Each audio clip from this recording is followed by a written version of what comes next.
పిల్లల పెంపకంలో శ్రద్ధ వహించకపోతే జరిగే అనర్థాల గురించి తెలియజేసే వీడియో ఇది. ఒక్కసారి చూడండి.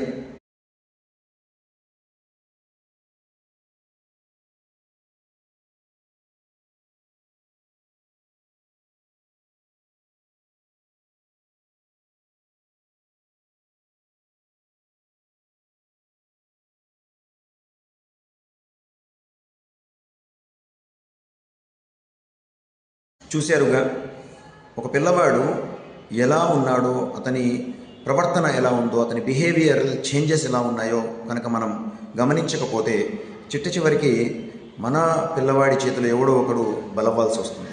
అప్పుడు మనం ఎంత గింజుకున్నా కూడా వేరే వాళ్ళని తప్పు పట్టలేము.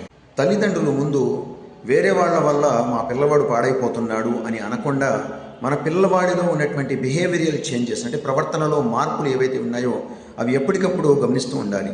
కర్కశంగా వ్యవహరించే ధోరణిని మానుకునేలాగా తల్లిదండ్రులే ప్రయత్నం చేస్తే అతని భవిష్యత్తు ఉజ్వలంగా ఉంటుంది.